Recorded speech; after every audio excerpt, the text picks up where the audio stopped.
Hello everyone, welcome to the LLTC YouTube channel. 12th के syllabus के physics को शुरू कर रहा हूँ आज। और ये जो कोर्स है यानी कि ये जो चैप्टर है वो क्लास में भी शुरू हो चुका है। ये सारे टॉपिक डिस्कस किया जा चुका है क्लास में। इस यहाँ पे मैं यूट्यूब चैनल पे मैंने जो टॉपिक लाया है वो आपके रिवीजन के लिए है, और जिनका छूट चुका है वो यहाँ से कंप्लीट करेंगे। ओके, चलिए शुरू करते हैं आज का टॉपिक। और मैं अब आज का जो टॉपिक है अपना, हम ऑप्टिक्स शुरू करेंगे, जो कि 12th फिजिक्स सिलेबस के सेकंड पार्ट में आता है। और ऑप्टिक्स बहुत इंपॉर्टेंट है एग्जामिनेशन के लिए। 14 to 18 नंबर के क्वेश्चन पूछे जा रहे हैं आजकल लगातार 2-3 सालों से इस सेक्शन से। ओके, शुरू करते हैं। देखिए, ऑप्टिक्स ऑप्टिक्स जो सेक्शन है अपना, अगर 12th के सिलेबस को आप देखें तो बेसिकली 4 पार्ट में डिवाइड होता है। ये फर्स्ट पार्ट है इलेक्ट्रोमैग्नेटिज्म, जिसमें हम इलेक्ट्रिक चार्ज की के प्रॉपर्टीज एंड बिहेवियर के स्टडी करते हैं। This is the second part. इसमें हम लाइट के प्रॉपर्टीज को पढ़ते हैं, लाइट द्वारा प्रोड्यूस किए इफेक्ट्स की स्टडी करते हैं। तो हम ऑप्टिक्स का डेफिनेशन यहाँ पे क्या लिखेंगे, it deals with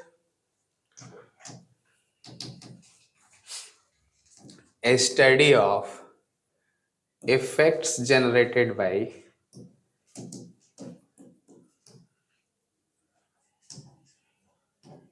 light. Okay, now optics is divided into basically 3 parts. First one is geometrical optics और ray optics। यानी कि पहले पार्ट को या तो हम geometrical optics कहते हैं या ray optics कहते हैं। ज्योमेट्रिकल ऑप्टिक्स के जो फिनोमेना हैं, इनमें जो ज्योमेट्रिकल ऑप्टिक्स के अंतर्गत जो इफेक्ट प्रोड्यूस होती हैं लाइट के द्वारा, वो हमें हम सिंपल ज्योमेट्री के रूल से इनको एनालाइज कर सकते हैं, कर पाते हैं। ठीक है। और एक और मैं बात बताऊं आपको कि ज्योमेट्रिकल ऑप्टिक्स में हम स्ट्रेट बिहेवियर ऑफ लाइट की स्टडी करते हैं। यानी कि हम यहाँ पे कंसीडर करते हैं कि light always travels in straight line. Okay, but actual theory कहीं कहीं आपको लिखा हुआ ये मिल जाता है ज्योमेट्रिकल ऑप्टिक्स में कि इसमें हम पार्टिकल नेचर पढ़ लेते हैं। ओके, ये सही नहीं है। पार्टिकल नेचर हम ज्योमेट्रिकल ऑप्टिक्स में, लाइट के पार्टिकल नेचर ज्योमेट्रिकल ऑप्टिक्स में नहीं पढ़ते, हम उसे क्वांटम ऑप्टिक्स में पढ़ते हैं, जिसे हम लाइट के पार्टिकल नेचर को हम फोटोन नाम देते हैं। ओके, ज्योमेट्रिकल ऑप्टिक्स में क्या पढ़ते हैं अभी डिस्कस करेंगे, उससे पहले डिस्कस कर लेते हैं कि इसके 2 और पार्ट क्या है। दूसरा पार्ट है wave optics. Okay, wave optics में हम क्या पढ़ते हैं, वेव बिहेवियर ऑफ लाइट, यानी कि वेव नेचर ऑफ लाइट। और तीसरा है क्वांटम वेव, लिखा हुआ है, हम इसे क्वांटम ऑप्टिक्स भी लिख सकते हैं। ठीक है, क्वांटम ऑप्टिक्स। ओके, तो क्वांटम ऑप्टिक्स में हम पार्टिकल नेचर ऑफ लाइट की स्टडी करते हैं, और पार्टिकल नेचर ऑफ लाइट का नाम है फोटोन, आपने सुना होगा। ओके, तो यहाँ पे देखिए मैंने जितनी भी अभी डिस्कशंस किए वो यहाँ पे लिखा हुआ है कि optics is the branch of physics in which we study about the properties and behaviour. और बिहेवियर को हम यहाँ पे क्या लिख सकते हैं, इफेक्ट प्रोड्यूस। ठीक है, बिहेवियर को और क्या लिख सकते हैं, effects produced by light wave। याद रखिएगा लाइट वेव लिखा हुआ है यहाँ पे। ओके, यानी कि जो अभी तक आप थ्योरी जानते हैं, अभी या 10th से पहले तक आप जो लाइट के बारे में थ्योरी जानते थे कि वो हमेशा स्ट्रेट लाइन में चलता है, हम इसे यहाँ कंसीडर नहीं करेंगे। मतलब यहाँ पे हम देखेंगे ऑप्टिक्स चैप्टर में कि लाइट स्ट्रेट लाइन में कभी भी नहीं चलता। ज्योमेट्रिकल ऑप्टिक्स के अंतर्गत हम मान लेते हैं ऐसा, यानी कि हम कंसीडर करते हैं कि वो स्ट्रेट लाइन में चलता है। ओके, अभी डिस्कशन करेंगे इस टॉपिक पे आगे। तो ऑप्टिक्स का डेफिनेशन ये होगा। आगे चलते हैं, देखते हैं ज्योमेट्रिकल ऑप्टिक्स का डेफिनेशन।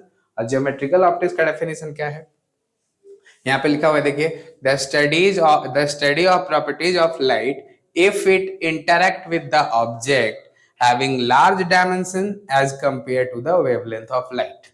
ओके, यानी कि अगर लाइट, मैं यहाँ पे बता लेता हूं आपको कि पहले की, मतलब ये आपने अभी 10th से पहले ये देखा है, 10th से पहले आपने ये पढ़ा है कि लाइट हमेशा स्ट्रेट लाइन में चलता है, ऐसा आपने स्टडी किया पहले, पर सच ये है कि लाइट अब वेव नेचर को फॉलो करता है और ये कभी भी स्ट्रेट लाइन में नहीं चलता, ठीक है, वेव नेचर को फॉलो करता है। लेकिन ज्योमेट्रिकल ऑप्टिक्स में, जैसे मान लो ये एक लाइट है, ये है लाइट का वेव फॉर्म, ऐसे ट्रेवल कर रहा है, ठीक है, ओके। तो थ्योरी यहाँ पे ये है कि अगर लाइट एक ऐसे डायमेंशन के ऑब्जेक्ट से टकराता है, ओके, जिसका जो साइज है और डायमेंशन है वो बहुत ज्यादा है वेवलेंथ ऑफ लाइट से, यानी कि इफ लाइट रे interacts with the object having large dimension than that of wavelength of light, then it forms shadow if the surface is opaque। ये सरफेस कैसा है? अभी ओपेक सरफेस है, लाइट क्रॉस नहीं कर पा रहा है इससे, तो ये क्या करेगा इस केस में, इसका शैडो बना देता है इधर, ठीक है। ये जो एरिया देखिए यहाँ पे डायग्राम भी बना हुआ है, ये जो एरिया है ये शैडो है, ठीक है, शैडो फॉर्म करता है। तो इस केस में हम मान लेते हैं कि लाइट स्ट्रेट लाइन में चल रहा है, लेकिन तब क्या हो जब लाइट स्मॉल ऑफ डायमेंशन का ऑब्जेक्ट से टकराए। देखो ये बहुत छोटा सा ऑब्जेक्ट है, इसे हम ऑब्जेक्ट ऑफ इंटरेक्शन कहेंगे, ठीक है। अगर ऐसे ऑब्जेक्ट से, ऐसे डायमेंशन का ऑब्जेक्ट जिसका डायमेंशन बहुत कम है और कंपेयर टू वेवलेंथ है, ओके, वेवलेंथ से हम तुलना कर सकते हैं उसकी, या वेवलेंथ से कम है या वेवलेंथ के बराबर है, तो ऐसे केस में लाइट उसका शैडो नहीं बनाता और क्रॉस कर जाता है उसकी पेरीफेरी से, ठीक है। यहाँ वेव नेचर शो करता है लाइट, यहाँ पे क्या लाइट शो करता है? Wave nature. लेकिन जब लार्ज ऑब्जेक्ट से टकराएगा, यानी कि जिसका डायमेंशन वेवलेंथ से काफी ज्यादा है, तो ऐसे केस में उसकी पेरीफेरी को वो क्रॉस नहीं कर पाता, और हम मान लेते हैं कि light travels in straight line, okay. यही यहाँ पे लिखा हुआ है, the study of properties of light if interacts with the object having large dimension as compared to the wavelength of light is called geometrical optics। यानी कि geometrical optics में हम उन इफेक्ट्स की स्टडी करेंगे जब लाइट एक लार्ज ऑब्जेक्ट से टकराएगा और वो, ठीक है, उसकी पेरीफेरी को क्रॉस नहीं कर पाएगा। समझ में आ गया? क्लियर है ये? और ज्योमेट्रिकल ऑप्टिक्स में क्या एजम्पशन है? देखिए एजम्पशन का मतलब होता है कि मान लिया गया है। क्या मान लिया गया? देखिए in geometrical optics light is considered to be travel in straight line. Considered to be travel in straight line, इसका मतलब है कि हम मान लेते हैं कि ज्योमेट्रिकल ऑप्टिक्स में लाइट स्ट्रेट लाइन में चलता है। यहाँ देखिए एग्जांपल लिखा हुआ है, ये एक ओपेक सरफेस है और यहाँ से लाइट आ रहा था और इधर शैडो बनाया हुआ है, ओके। तो ये क्लियर होगा, उम्मीद है। और जब लाइट स्मॉल पार्टिकल से टकराएगा ऐसे वाले, तो उन प्रॉपर्टीज को हम यहाँ पढ़ेंगे वेव ऑप्टिक्स में। और लाइट जब पार्टिकल जैसा बिहेव करने लगेगा, यानी कि पार्टिकल नेचर ऑफ लाइट हम कहाँ पढ़ने वाले हैं? क्वांटम ऑप्टिक्स में, ठीक है, जैसे मॉडर्न फिजिक्स कहेंगे, और चैप्टर का नाम है dual nature of radiation and matter, उसमें पढ़ने वाले हैं। ओके चलिए आगे चलते हैं, अगला फिनोमेना देखते हैं। ओके अब हमारे दिमाग में सबसे बड़ा जो क्वेश्चन आएगा वो आएगा कि अभी तक जो हमने डिस्कस किया वो तो लाइट के बारे में डिस्कस किया, पर लाइट होता क्या है, ठीक है। और इसके पहले कि हम लाइट को डिफाइन करें, सबसे पहले मैं आपको बताऊंगा इलेक्ट्रोमैग्नेटिक स्पेक्ट्रम के बारे में, ठीक है। इलेक्ट्रोमैग्नेटिक स्पेक्ट्रम क्या है, और इससे भी पहले मैं आपको बताऊंगा कि स्पेक्ट्रम क्या होता है, ठीक है। स्पेक्ट्रम, तो स्पेक्ट्रम को हम अरेंजमेंट कहते हैं, ठीक है। स्पेक्ट्रम का मीनिंग होता है अरेंजमेंट। और अगर इलेक्ट्रोमैग्नेटिक रेडिएशंस के वेवलेंथ और फ्रीक्वेंसी के बेसिस पे, यानी कि वेवलेंथ और फ्रीक्वेंसी के बढ़ते या घटते क्रम में जब हम इलेक्ट्रोमैग्नेटिक रेडिएशंस को अरेंज करें, तो जो अरेंजमेंट फॉर्म होगा उसे ही हम इलेक्ट्रोमैग्नेटिक स्पेक्ट्रम कहते हैं, ठीक है। ओके इलेक्ट्रोमैग्नेटिक स्पेक्ट्रम क्या है, तो arrangement of electromagnetic radiations in order of increasing और डिक्रीजिंग वेवलेंथ और फ्रीक्वेंसी। ओके, यानी कि या तो इंक्रीजिंग ऑर्डर ऑफ वेवलेंथ में सजा लीजिए इसको, या डिक्रीजिंग ऑर्डर ऑफ फ्रीक्वेंसी में रख लीजिए। तो यहाँ पे मैंने क्या अरेंज किया हुआ है, देखिए इस डायरेक्शन में फ्रीक्वेंसी इंक्रीज कर रही है, यहाँ देखो लिखा हुआ है ओके, और इस डायरेक्शन में वेवलेंथ इंक्रीज कर रहा है। याद रखिएगा, फ्रीक्वेंसी जिस डायरेक्शन में इंक्रीज करेगा उस डायरेक्शन में वेवलेंथ डिक्रीज करता है, और डिक्रीज वेवलेंथ जिस डायरेक्शन में इंक्रीज करेगा उस डायरेक्शन में फ्रीक्वेंसी डिक्रीज करती है। ठीक है, तो यहाँ पे मैंने क्या लिखा हुआ है, देखिए ये जो डायरेक्शन है, यानी कि गामा रे से लेकर अगर आप रेडियो वेव तक आते हैं तो वेवलेंथ इंक्रीज कर रहा है, और अगर रेडियो वेव से चल के गामा रे तक जाते हैं तो फ्रीक्वेंसी इंक्रीज कर रही है। ठीक है, तो इलेक्ट्रोमैग्नेटिक स्पेक्ट्रम क्या है, देखिए अभी जैसा मैंने बताया, the arrangement of electromagnetic radiations on the basis of their wavelength and frequency, okay, is called electromagnetic spectrum. ठीक है, और यहाँ पे रखा हुआ है, देखिए जो सबसे कम वेवलेंथ का है वो है गामा रे, फिर एक्सरे, अल्ट्रावायलेट रेज, इधर बीच में एक है विजिबल रीजन, जिसे यहाँ देखिए ये जो विबग्योर है ना, ये वाला जो रीजन है, ठीक है, ये है आपका विजिबल रीजन, यहाँ पे मैं लिख रहा हूँ विजिबल रीजन। ठीक है, विजिबल रीजन हालांकि यहाँ पे, और विजिबल रीजन का वेवलेंथ यहाँ पे बताया गया है आपको कि 400 नैनोमीटर से 750 नैनोमीटर तक, इतने वेवलेंथ के लाइट्स को, इतने वेवलेंथ के रेडिएशंस को हम लाइट कहते हैं। यानी कि electromagnetic radiations whose wavelength lies between 400 nanometer to 750 nanometer are said to be light rays. Okay, और सिर्फ इतने ही, इसी बीच के लाइट को, यानी कि इसी बीच के रेडिएशंस को, कहां से कहां तक, 400 नैनोमीटर से लेके 750 नैनोमीटर तक के जो रेडिएशंस होते हैं, ठीक है, सिर्फ वो रेडिएशंस ही हमारे आंख के लिए सेंसिबल होता है। यानी कि हमारा जो आंख है सिर्फ उन रेडिएशन के लिए ही सेंसिटिव होता है, बाकी रेडिएशन के लिए सेंसिटिव नहीं होता। ठीक है, तो 400 नैनोमीटर से 750 नैनोमीटर तक के जो रेडिएशंस हैं, इलेक्ट्रोमैग्नेटिक रेडिएशंस, वो हमें किसी ऑब्जेक्ट को देखने में हेल्प करती हैं, और हम सिर्फ उन रेडिएशंस को ही लाइट कहते हैं। ठीक है, समझ में आ गया? ओके, यहाँ पे देखिए ये जो रेडियो वेव है, रेडियो वेव का वेवलेंथ बहुत ज्यादा होता है, इसकी एनर्जी कम होती है, और इसका यूज हम जनरली कम्युनिकेशन में करते हैं। कम्युनिकेशन में यानी कि मोबाइल अगर आप चलाते हो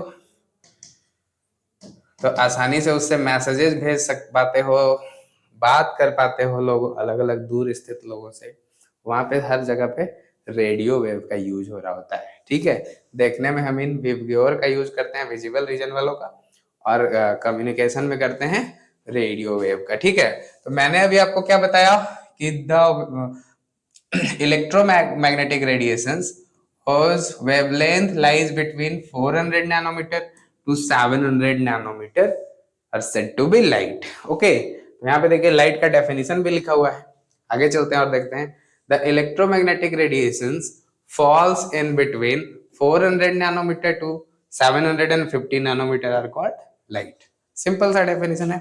ठीक है, अब यहाँ पे यानी कि ज्योमेट्रिकल ऑप्टिक्स में हमने लाइट को क्या माना, स्ट्रेट लाइन में चलता हुआ। ठीक है, मान लिया है ऐसा। अब स्ट्रेट लाइन में चल रहा है तो ये जो पाथ है ना, मान लो ये एक लाइट है, तो वो लाइट जो पाथ फॉलो करता है, यानी कि path traced by light rays, path traced by light rays is said to be ray. Light ही कहते हैं, path traced by light is said to be ray, और इसलिए दोनों को मिला के हम लोग लाइट रे बोलते हैं। ठीक है, अब बीम ऑफ लाइट क्या है अगला, अगर ग्रुप ऑफ लाइट रेज हो, काफी सारे लाइट रेज हो, जैसे आप टॉर्च जलाते हो, या मोबाइल का फ्लैश जलाते हो, या गाड़ी का जो हेडलैम्प है वो जलाते हो, ठीक है, तो वहां से बहुत सारी रेज एक ही बार जनरेट होती है, बहुत सारी रेज एक ही बार जनरेट होती है, वहां ग्रुप ऑफ रेज जनरेट हो रही है, तो वहां से जो काफी सारे रेज एक ही बार निकलती हैं उसे हम bundle of beam of light कहते हैं। तो इसका डेफिनेशन क्या लिखा हुआ है कि ग्रुप और bundle of light is called beam of light. Okay, तो ये सारे डेफिनेशंस आपको समझ आए होंगे। आगे चलते हैं और अगला है अब कुछ मीडियम की बात करते हैं हम लोग, अलग अलग टाइप के मीडियम की। तो कुछ ऐसी मीडियम्स होती हैं, देखिए जैसे कुछ ऐसी मीडियम्स होती हैं, जैसे मान लो ग्लास। अगर आप कपड़ा खरीदने कभी मॉल्स में गए हो या दुकानों में गए हैं तो वहां पे शीशा लगे होते हैं अलग अलग, तो शीशा के अंदर रखा हुआ जो कपड़ा है वो भी दिख रहा होता है, ठीक है। या मॉल के गेट के अंदर जो कपड़े लगे हुए हैं ऐसे, वो सारा दिख रही होती है ठीक है। तो यहाँ पे हो क्या रहा है कि वहां से, यानी कि जो यहाँ से लाइट चलता है जाता है, शीशा का जो गेट लगा हुआ है यानी कि ग्लास का जो लगा हुआ है वहां पे डोर, उसको क्रॉस करता है, ठीक है। और लाइट उसको क्रॉस करके हमारी आंखों तक पहुंचता है, ठीक। तो यानी कि कुछ वो जो डोर लगा हुआ है ग्लास का, वो डोर अलाउ कर रहा है लाइट को एक तरफ से दूसरी तरफ जाने के लिए, यानी कि उस सरफेस के एक तरफ से दूसरी तरफ लाइट क्रॉस कर रही है। एक तो ऐसा सरफेस हो गया, ऐसे सरफेसेस को, ऐसे मीडियम को हम ट्रांसपेरेंट मीडियम कहते हैं, ठीक है। एक उस प्रकार को, दूसरे होते हैं ऑपेक सरफेसेस, दूसरे होती हैं ऑपेक सरफेसेस। ऑपेक सरफेस क्या है, मैं एक एग्जांपल लेके बता रहा हूं। जैसे मान लो मेरे पास ये बहुत सारा पेपर है, ठीक है, बहुत सारा पेपर है, और अभी मैं कैमरा के सामने खड़ा हूं, आपको मेरा चेहरा दिख पा रहा है। क्यों दिख पा रहा है? क्योंकि लाइट यहाँ सोर्स से प्रोड्यूस हो रही है, मेरे मेरे चेहरे से टकरा रही है और टकरा के कैमरा में जा रही है, ठीक है, और ये वीडियो रिकॉर्ड हो रहा है। लेकिन अगर मैं अगर ऐसा हमेशा होते रहे कि लाइट इधर सोर्स से आए, टकराए और जाते रहे, तो ये आपको मेरा चेहरा दिख रहा होगा हमेशा। लेकिन अगर मैं इसको ऐसे ले आऊं, ऐसे, तो क्या अभी चेहरा दिख रहा है? नहीं। क्यों? क्योंकि लाइट अभी भी वहां से तो आ ही रहा था, लेकिन ये जो मीडियम हमने यूज कर दिया कैमरा और मेरे चेहरे के बीच में, ये मीडियम लाइट को इधर से, मतलब यहां से आके टकराया इससे, और दूसरी तरफ जाने को अलाउ नहीं करता, यानी कि इससे होके क्रॉस नहीं कर पाया लाइट। तो ऐसे मीडियम्स जिनसे होकर लाइट क्रॉस नहीं कर पाता, ऐसे मीडियम को हम ऑपेक मीडियम कहते हैं, हिंदी में इसे अपारदर्शी कहते हैं, ठीक है। समझ आया? ओके। अब कुछ ऐसी मीडियम्स होती हैं जिनसे लाइट क्रॉस तो कर पाती हैं पर बहुत कम कर पाती हैं, बहुत कम number of light rays cross करती हैं ऐसे मीडियम से। जैसे आपने वैली पेपर, मैं एग्जांपल देता हूं, आप वैली पेपर, अगर कभी एक पेपर वैली पेपर हो, मतलब पेपर पे वैल कैसे भी गिर जाए, ठीक है, तो उसको ऐसे देखोगे तो उसमें ऐसा महसूस होता है कि लाइट क्रॉस कर रहा है एक तरफ से दूसरी तरफ। या फिर टिंटेड ग्लास जो होता है, जिसको जैसे अलग अलग कलर का ग्लास जो है, ठीक है, या फिर रब्ड ग्लास, मान लीजिए शीशा है, कार का शीशा है मान लो, और उसको आपने ऐसे स्क्रैच कर दिया, ऐसे पूरा स्क्रैच कर दिया, ठीक है। तो अगर रब्ड ग्लास है तो उसमें से थोड़ा थोड़ा दिखाई देता है, यानी कि बहुत कम number of light rays, partially light rays उसमें क्रॉस कर रहे हैं, तो क्लियर नहीं दिखाई देता, ठीक है। समझ आ रहा है? तो ऐसे सरफेसेस को जिससे होकर लाइट क्रॉस तो करती हैं पर बहुत कम परसेंटेज में, बहुत कम फ्रैक्शन ऑफ में क्रॉस कर पाती है, तो ऐसे मीडियम को हम ट्रांसलोसेंट मीडियम कहते हैं, जैसे रब्ड ग्लास, ठीक है, जैसे ऑयली पेपर। तो हम यहाँ पे एक एक करके तीनों का देख लेते हैं। देखो पहला है यहाँ पे ओपेक मीडियम, ठीक है, और ओपेक मीडियम का क्या डेफिनेशन दिया हुआ है, those medium which do not allow light ray to pass through it, ऐसे मीडियम जिनसे होकर लाइट क्रॉस नहीं करता, जैसे cardboard, cemented wall, wood etcetera. ऐसे जो सब्सटेंस हैं उनसे होकर लाइट क्रॉस नहीं करता, तो ऐसे मीडियम को, ऐसे सब्सटेंसेस को क्या कहेंगे? ऑपेक सब्सटेंस कहेंगे, ऑपेक मीडियम कहेंगे, ठीक है। अब देखो दूसरा है ट्रांसलूसेंट और पार्शियल ट्रांसपेरेंट। ट्रांसलूसेंट को हम दूसरा क्या कह सकते हैं? पार्शियली ट्रांसपेरेंट, मतलब थोड़ा थोड़ा ट्रांसपेरेंट है वो, ठीक है। Those medium which allow light partially to pass through it, ठीक है। इस टू को यहां से हटाइए और यहां लगाइए, ठीक है। The medium which allow light partially to pass through it is called translucent medium. जैसे एग्जांपल दिया हुआ देखो, वैली पेपर, ये जो हमारे टाइपिंग वाले हैं ना, वो कुछ भी टाइप कर रहे हैं यहाँ पे। This is not rubber glass, this is rubbed glass, ठीक है, ओके। ये रब्ड ग्लास है, मतलब रब्ड ग्लास का क्या मतलब हुआ, स्क्रैच कर दिया उस पे, रब कर दिया उसको, ठीक है, ओके। अब ट्रांसपेरेंट मीडियम क्या है, ट्रांसपेरेंट देखिए, ट्रांसपेरेंट क्या, those medium which allow light ray to pass through it, यानी कि ऐसे मीडियम जो लाइट को अपने से होकर पास होने देती हैं, ठीक है, जैसे clean water, glass, etcetera, okay. अब चलिए, ये तीनों मीडियम का डेफिनेशन आप जान गए कि कैसा कैसा हो सकता है।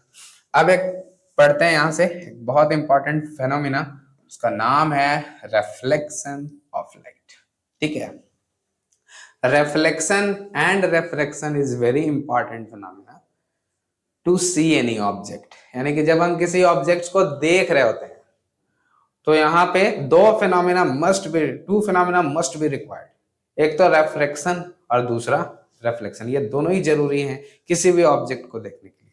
और मैं आपको बताऊं कि अगर कोई सोर्स ऑफ लाइट है, जैसे इधर ट्यूबलाइट जल रहा है मान लो, और इस ट्यूबलाइट को मैं देख पा रहा हूं, तो यहां भी रेफ्रेक्शन यूज हुआ है। रेफ्रेक्शन कैसे यूज हुआ, लाइट सोर्स से निकल के आया, हमारी आंखों में गया, ठीक है, और आंख के अंदर एक आई लेंस लगा होता है, वहां से रेफ्रेक्ट हुआ, तब इसका इमेज रेटिना पे बनता है। तो रेफ्रेक्शन यहाँ पे जरूरी है। अगर ऑब्जेक्ट सोर्स ऑफ लाइट है, तो अगर ऑब्जेक्ट सोर्स ऑफ लाइट नहीं है, मान लीजिए ये पेन है, ठीक है, इस पेन को मैं देख पा रहा हूं, तो यहाँ पे कौन सा फिनोमिना हुआ, सोर्स से निकल के लाइट आता है, इससे टकराता है, टकरा के रिफ्लेक्ट होता है, और रिफ्लेक्ट होकर हमारी आंखों तक पहुंचता है, तब हम देख पाते हैं। आंख के अंदर फिर से रिफ्लेक्शन होगा, यानी कि इस केस में रिफ्लेक्शन भी हुआ और रिफ्रैक्शन भी हुआ, दो फिनोमिना रिक्वायर्ड। समझ में आ गया? तो कॉन्सेप्ट एकदम क्लियर रखना कि किसी ऑब्जेक्ट को देखने में, यानी कि अगर हम किसी ऑब्जेक्ट को देख पा रहे हैं तो दो फिनोमिना रिक्वायर्ड है वहां पे, ठीक है, रिफ्लेक्शन एंड रिफ्रैक्शन। और अगर जो ऑब्जेक्ट है वो सोर्स ऑफ लाइट है, यानी कि लाइट उसी ऑब्जेक्ट से प्रोजेक्ट हो रही है, तो सिर्फ रिफ्रैक्शन के कारण हम लोग देख लेते हैं। और रिफ्रैक्शन कहाँ होता है, आई लेंस में।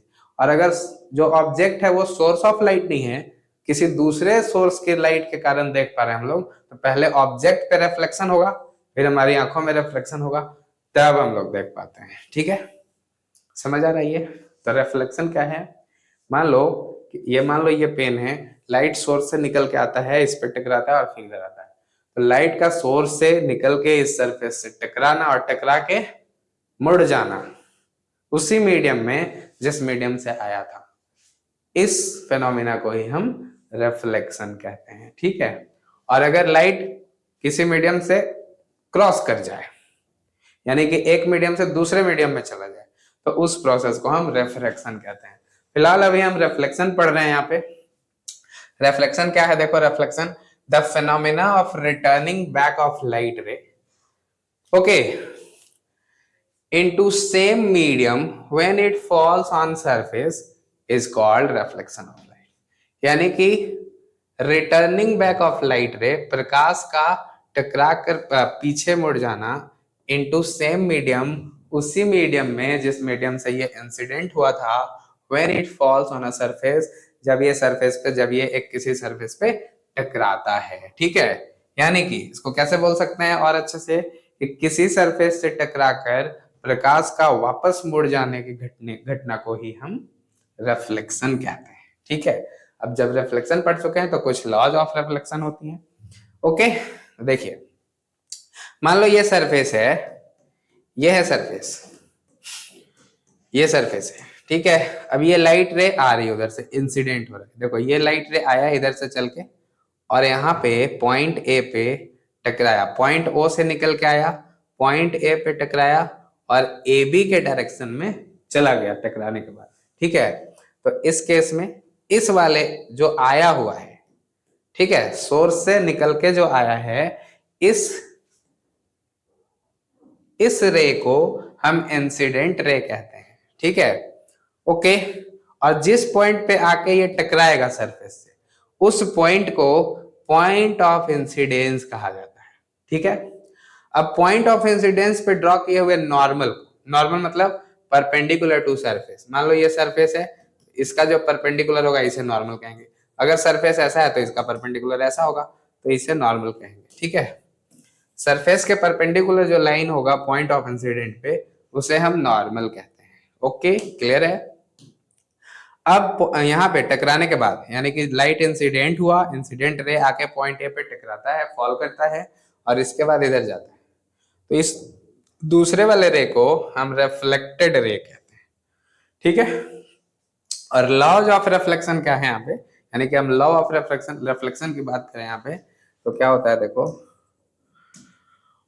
लॉ ऑफ रिफ्लेक्शन, हालांकि आगे की स्लाइड में ये होगा, पर मैं ही बता देता हूँ। ठीक है, लॉ ऑफ रिफ्लेक्शन क्या बोलते हैं, अकॉर्डिंग लॉ ऑफ रिफ्लेक्शन, ये जो एंगल आई है, यानी कि angle between normal and incident ray, इसे हम एंगल ऑफ इंसिडेंस कहते हैं। ठीक है, और angle between normal and reflected ray, इसे हम एंगल ऑफ रिफ्लेक्शन कहते हैं। ठीक है, एंगल ऑफ इंसिडेंस को आई से डिनोट करते हैं, एंगल ऑफ रिफ्लेक्शन को आर से डिनोट करते हैं। तो पहला रूल ये है कि जो आई है वो आर के बराबर होगा।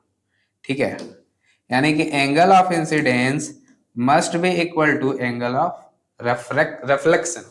ठीक है, ओके, पहला नियम। दूसरा लॉ क्या है कि ये जो तीनों है, यानी कि incident ray, reflected ray and normal at the point of incidence, ये सब एक ही प्लेन में होंगी। और एक ही प्लेन कहने का क्या मतलब कि अगर देखो ये जो इंसिडेंट रे है वो बोर्ड, प्लेन ऑफ बोर्ड में, इस बोर्ड के प्लेन में है, रिफ्लेक्टेड रे भी बोर्ड के प्लेन में है, तो नॉर्मल भी उसी प्लेन में, यानी कि इस वाले प्लेन में है। देखो ये जो पूरा सरफेस है इसे प्लेन कंसीडर करो। यानी कि मैं क्या बताना चाह रहा हूं यहाँ पे कि आपको जो ये वाला लाइन दिख रहा है, देखिए ये इंसिडेंट रे है, ये है रिफ्लेक्टेड रे, ठीक है, और ये है नॉर्मल। तो जब आप लॉ मैंने अभी बताया, तो आपने यहाँ पे क्या देखा कि ये इंसिडेंट रे, ये रिफ्लेक्टेड रे और ये नॉर्मल एक प्लेन में है। तो आप ये गलती से मत समझना कि ये जो सरफेस है ये प्लेन को दो भागों में बांट रहा है, एक प्लेन इसके ऊपर का प्लेन और एक इसके नीचे का प्लेन। ऐसा नहीं है, मैं इन दो प्लेन्स की बात ही नहीं कर रहा यहाँ पे। जो एक प्लेन में रहने की बात कर रहा हूं वो this is plane of board. ये जो प्लेन है, ये देखो मेरा सरफेस, जो हाथ का सरफेस है, ऐसा प्लेन है। मैं बता रहा हूं यहाँ पे एक पेज की सहायता से। जैसे देखो ये पेज है, इस पेज को मैं यहाँ पे रखता हूं ऐसे, ठीक है। अरे यार, अच्छा चलिए ऐसे बताते हैं, इस बोर्ड में कुछ हो रहा है, यहीं पे बताते हैं। तो ये है पूरा प्लेन, ठीक है, ये पूरा प्लेन है। अब अगर हम इस पे एक लाइन ड्रॉ करें यहाँ पे, ठीक, जैसे ये पूरा प्लेन है, इसके यहाँ पे अगर मैंने लाइन ड्रॉ किया ऐसे, यहाँ पे अगर मैंने, एक minute रुकिएगा,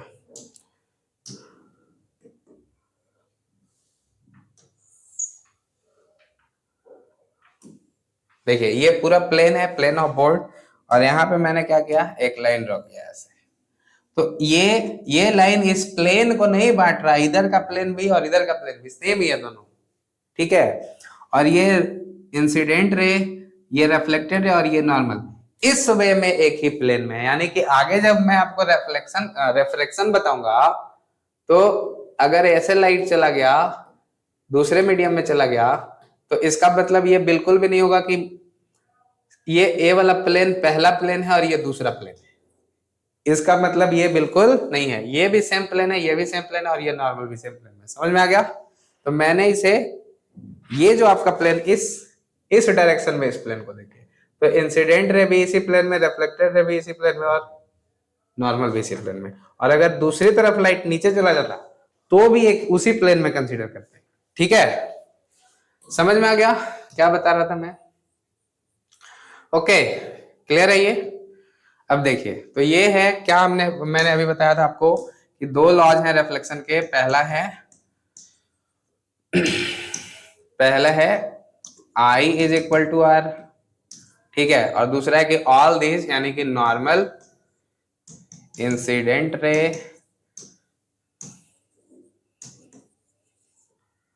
normal and reflected ray, ये तीनों एक ही प्लेन में लाइज इन सेम प्लेन। ठीक है, समझ में आ गया? तो ये है। ओके, चलते हैं आगे। और आगे हम देखेंगे, अभी तक हमने रिफ्लेक्शन देख लिया, अब हम टाइप्स ऑफ रिफ्लेक्शन देख लेते हैं। ठीक है, टाइप्स ऑफ रिफ्लेक्शन, यानी कि रिफ्लेक्शन के भी टाइप होते हैं। जैसे क्वेश्चन कभी ऐसे पूछ देता है कि जब हम मिरर देखते हैं, ऐसे प्लेन मिरर देखते हैं, तो उसमें रिफ्लेक्शन के कारण हमारा चेहरा दिखाई देता है, यानी कि हमारा इमेज दिखाई देता है रिफ्लेक्शन के कारण। ठीक, और जब हम बुक भी पढ़ रहे होते हैं, ऐसे किताब पढ़ रहे होते हैं ऐसे, तो भी रिफ्लेक्शन हो रहा होता है। दोनों केस कंसीडर करना। मैं एक बार मिरर देख रहा हूं, प्लेन मिरर, तो उसमें हमारी जैसा एक दूसरा आदमी दिखेगा, इमेज बनता है। ठीक है, ओके। और क्यों ऐसा हुआ? क्योंकि मिरर के थ्रू लाइट रिफ्लेक्ट होके आया है, तो ऐसा दिख रहा है। तो सवाल ये है कि क्या बुक जब पढ़ते हैं हम लोग तब भी रिफ्लेक्शन होता है? और अगर रिफ्लेक्शन होता है तो हमारा इमेज बुक में क्यों नहीं दिखता? यानी कि अगर हम ऐसे बुक पढ़ रहे हो तो उसमें हमारा ही इमेज क्यों नहीं दिख रहा जबकि मिरर में दिख रहा है, और दोनों जगह पे रिफ्लेक्शन होता है। ठीक है, पहले क्वेश्चन समझ आया? ये बताइए कि क्वेश्चन क्या है। इस क्वेश्चन का आंसर करेंगे इन दो टॉपिक्स के साथ। ठीक है, लॉ ऑफ रिफ्लेक्शन में यहाँ पे देखिए क्या लिखा हुआ है कि angle of incidence and angle of reflection are equal, यानी कि आई जो है वो आर के इक्वल होगा। Incident ray, reflected ray and normal at the point of incident lies in same plane, एक ही प्लेन में लाई करती हैं। और प्लेन को कैसे समझना था अभी मैंने आपको बताया। ठीक है, अब टाइप्स ऑफ रिफ्लेक्शन देखो। टाइप्स ऑफ रिफ्लेक्शन में दो, मतलब रिफ्लेक्शन के दो टाइप होते हैं। एक होता है रेगुलर रिफ्लेक्शन और इसी का नाम है स्पेकुलर रिफ्लेक्शन। ठीक है, रेगुलर रिफ्लेक्शन, और दूसरा होगा इरेगुलर रिफ्लेक्शन। उसको भी देख लेते हैं, दोनों को समझ लेते हैं। यहाँ पे देखिए, 11th में आपने फ्रिक्शन पढ़ा होगा चैप्टर को। ठीक है, और फ्रिक्शन 11th में आपने फ्रिक्शन चैप्टर पढ़ा है। ओके, और फ्रिक्शन में जो कॉफिशिएंट ऑफ फ्रिक्शन की वैल्यू होती थी वो क्या बताता था, याद करिए। तो कॉफिशिएंट ऑफ फ्रिक्शन क्या बताता है? ठीक, क्या प्रॉब्लम आ रहा है? कॉफिशिएंट ऑफ फ्रिक्शन क्या बताता है? देखिए, degree of roughness of surface. ठीक है, क्या बताता है coefficient of friction? Degree of roughness, यानी कि अगर कॉफिशिएंट ऑफ फ्रिक्शन की वैल्यू ज्यादा है, इसका मतलब जो सरफेस है वो ज्यादा रफ होगा। ठीक, और जब फ्रिक्शनल कॉफिशिएंट की वैल्यू कम है, यानी कि जो सरफेस है वो कम रफ होगा, स्मूथ होगा वो। ठीक है, और डिग्री ऑफ रफनेस का मतलब क्या है मैं बता रहा हूं। यहाँ पे देखिए, अगर म्यू की वैल्यू ज्यादा है, म्यू क्या बताता है? Degree of roughness. तो मान लो म्यू की वैल्यू 0.1 है, तो ये सरफेस इस प्रकार से, इसकी माइक्रो इरेगुलरिटी ऐसे है। मान लीजिए अगर म्यू की वैल्यू 2 हो जाए, ऐसा हो जाए, तो थोड़ा सा बढ़ाते हैं, 2 तो बहुत ज्यादा बढ़ गया। ठीक है, म्यू की वैल्यू 0.5 है, ये 0.1 था, ये 0.5 है, मतलब इससे ज्यादा है। तो इसका जो रफनेस है वो कुछ इस प्रकार का होगा। देखिए, यानी कि माइक्रो इरेगुलरिटीज दूसरे वाले सरफेस में ज्यादा हैं। ओके, दूसरे वाले सरफेस की माइक्रो इरेगुलरिटीज ज्यादा है पहले वाले के सरफेस से, यानी कि, और दूसरे वाले सरफेस का कॉफिशिएंट ऑफ फ्रिक्शन भी ज्यादा है। देखो, है ना ज्यादा, यानी कि जो कॉफिशिएंट ऑफ फ्रिक्शन है वो बताता है डिग्री ऑफ रफनेस, यानी कि माइक्रो इरेगुलरिटीज सरफेस में ज्यादा है कि कम है। ठीक है, अगर माइक्रो इरेगुलरिटीज बहुत कम है तो म्यू की वैल्यू बहुत कम होगी। अब जब म्यू की वैल्यू नेग्लिजिबल हो तो हम ऐसे सरफेस को फ्लैट सरफेस कंसीडर कर लेते हैं। ठीक है, यानी कि उस सरफेस की फ्रिक्शन वैल्यू बहुत कम होगी, मिनिमम होगी, ये कंसीडर कर लेते हैं। और फ्रिक्शन वैल्यू मिनिमम होने का क्या मतलब कि माइक्रो इरेगुलरिटीज जो है सरफेस पे वो कम है। अब मैं दो प्रकार का रिफ्लेक्शन दिखाता हूं आपको। एक है हमारे पास, एक जो है मेरे पास जो सरफेस है वो ऐसा है, देखिए फ्लैट सरफेस है, यानी कि इसकी माइक्रो इरेगुलरिटीज ना के बराबर है। ठीक, तो यहां से लाइट जब इंसिडेंट होगा, ठीक, तो देखिए इधर यहाँ पे जब इंसिडेंट हुआ इधर गया, फिर इंसिडेंट हुआ फिर इधर गया, फिर इंसिडेंट हुआ फिर इधर गया, ऐसा। और ये सारे जो प्रोसेस हैं वो लगभग इधर से भी पैरेलल इंसिडेंट हुई हैं और इधर भी पैरेलल इंसिडेंट हुई है, पैरेलल रिफ्लेक्टेड भी हुई है, ठीक है। इंसिडेंट भी पैरेलल हुई हैं और रिफ्लेक्टेड भी पैरेलल हुई है।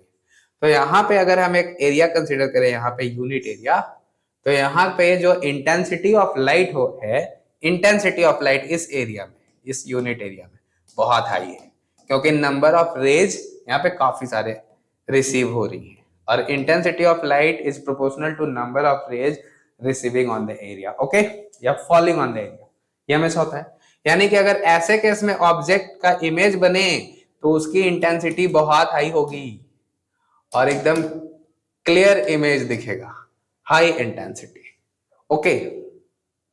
समझ आ रहा है क्या बोल रहा हूं मैं? कि अगर सरफेस फ्लैट है, स्मूथ सरफेस है, तो जो number of reflected ray receive होंगे यूनिट एरिया में, उनका जो वैल्यू है वो काफी ज्यादा होगा, और इस कारण जो इमेज बनेगा इनके कारण उसकी इंटेंसिटी बहुत हाई होगी और हम क्लियर इमेज देख पाएंगे, ठीक है। लेकिन सरफेस अगर स्मूथ ना हो, सरफेस एकदम रफ सरफेस हो, ऐसा कुछ हो, देखिए रफनेस बहुत ज्यादा है सरफेस का, ऐसा सरफेस है, तो देखिए यहां से लाइट इंसिडेंट होगा तो इधर कहीं चला जाएगा, क्योंकि आई और आर दोनों बराबर होने हैं। यहां पे लाइट इंसिडेंट होगा तो इधर कहीं चला जाएगा, यहां पे लाइट इंसिडेंट होगा तो एक मिनट इसको मिटाते हैं। अरे क्या हो गया ये, फिर से बनाता हूं इसको। देखिए ऐसे सर रफ सरफेस है, तो यहां से जो लाइट इंसिडेंट हुआ ये नॉर्मल ड्रॉ किए और ये इधर कहीं गया, ठीक है। जो और आगे लाइट इंसिडेंट हुआ वो इधर कहीं गया, ठीक। जो और आगे यहाँ पे लाइट इंसिडेंट हुआ वो इधर कहीं गया, ठीक है। अब देखो अगर मैं यहाँ पे एक छोटा सा एरिया कंसिडर करूं, यूनिट एरिया, तो इस एरिया में रिसीव होने वाले light, number of light raise बहुत कम है, यानी कि यहाँ पे जो इमेज बनेगा उसकी इंटेंसिटी बहुत कम होगी। इंटेंसिटी बहुत कम होगी मतलब या तो इमेज ब्लर दिखेगा इस केस में, दूसरे वाले केस में, या तो दिखेगा ही नहीं। अगर इंटेंसिटी बहुत कम हो गई सच दैट हमारा आई उसको सेंस ही नहीं कर पाया, ठीक, तो इमेज दिखेगा ही नहीं। और इस केस में जो ऊपर वाला केस है, पहला वाला केस, जब रिफ्लेक्टिंग सरफेस फ्लैट है तो यहाँ पे बनने वाले इमेज का जो इंटेंसिटी है वो बहुत हाई है, यानी कि ऊपर हमें क्लियर इमेज दिख रहा है, और दूसरे वाले केस में हमें या तो ब्लर इमेज दिख रहा है या तो दिख ही नहीं रहा, ठीक है। तो जब हम मिरर देख रहे होते हैं, प्लेन मिरर देख रहे होते हैं, उसका जो सरफेस है वो वेल सरफेस होता है, वेल एकदम फ्लैट सरफेस होता है, तो वहां पे इमेज बन जाता है जिसकी इंटेंसिटी बहुत हाई होती है, तो हमारा चेहरा उसमें दिख रहा होता है। लेकिन जब हम बुक पढ़ रहे होते हैं, ठीक, तो बुक का जो सरफेस है यानी कि जो पेजेस हैं वो इररेगुलर पेजेस होती हैं, वहां पे दूसरा टाइप का, ये वाला जो दूसरा रिफ्लेक्शन बताया जिसमें इमेज की इंटेंसिटी बहुत कम है, तो वहां पे अपना इमेज मतलब चेहरा का जो प्रतिबिंब है अपना, वो बुक में नहीं दिखाई देता और मिरर में दिखाई देता है। क्लियर है ये कॉन्सेप्ट क्यों होता है ऐसा, ठीक है। तो पहला वाला जो टाइप यहाँ पे मैंने बताया अभी, इस पहले वाले रिफ्लेक्शन को हम रेगुलर रिफ्लेक्शन कहते हैं, यानी कि if reflecting surface is flat और स्मूथ, इसे कहते हैं रेगुलर रिफ्लेक्शन, ठीक है। और इसी का एक और नाम है स्पेकुलर रिफ्लेक्शन, ओके। और दूसरे वाले का नाम है इररेगुलर रिफ्लेक्शन, यानी कि रिफ्लेक्शन के दो टाइप होते हैं, कौन कौन सा, रेगुलर रिफ्लेक्शन और स्पेकुलर रिफ्लेक्शन। देखिए यहाँ पे क्या लिखा हुआ है definition, reflection takes place at well defined smooth surface is called specular reflection, यानी कि वेल डिफाइंड स्मूथ सरफेस पे जो रिफ्लेक्शन होगा उसे हम स्पेकुलर रिफ्लेक्शन कहते हैं। और in specular reflection intensity of image is very high, image की इंटेंसिटी बहुत हाई होती है, clear image formed, clear image बनता है, एकदम अच्छा सा दिखेगा, और इमेज का जो वहां पे नंबर होता है ना वो भी बहुत कम होता है, ओनली वन इमेज फॉर्म। और इसमें क्या है, number of images form irregular, और चूंकि नंबर ऑफ इमेज, बहुत सारी इमेज बने, कुछ की लाइट रेज इधर चली गई, कुछ लाइट रेज इधर चली गई, तो ऐसे केस में बना हुआ इमेज का नंबर भी ज्यादा होता है और ब्लर इमेज फॉर्म होता है। और ब्लर इमेज इस लेवल का होता है, यानी कि इंटेंसिटी ऑफ इमेज इस प्रकार की होती है कि अक्सर केसेस में हम लोग देख ही नहीं पाते उसको, बहुत लो इंटेंसिटी होती है, हमारा आई सेंस ही नहीं कर पाता। और नहीं तो दीवार में भी चेहरा दिखता, जैसे ये दीवार है, इधर मान लो आसपास, हमारे आसपास दीवार है, तो उसमें भी चेहरा दिख जाता है, क्योंकि वहां पे भी तो रिफ्लेक्शन हो रहा है। लेकिन क्यों नहीं दिख रहा? क्योंकि वहां इरेगुलर रिफ्लेक्शन हो रहा है और बनने वाले इमेज की इंटेंसिटी इतनी नहीं है सच दैट हमारा आई उसको सेंस कर पाए, हमारी आंखें उसको सेंस कर पाए। समझ में आ गया? तो ये दो कॉन्सेप्ट थी। इरेगुलर रिफ्लेक्शन का भी आगे डेफिनेशन लिखा हुआ मिलेगा आपको, और वो यहाँ पे लिखा हुआ है। इरेगुलर रिफ्लेक्शन का भी एक और नाम है डिफ्यूज्ड रिफ्लेक्शन, ठीक है।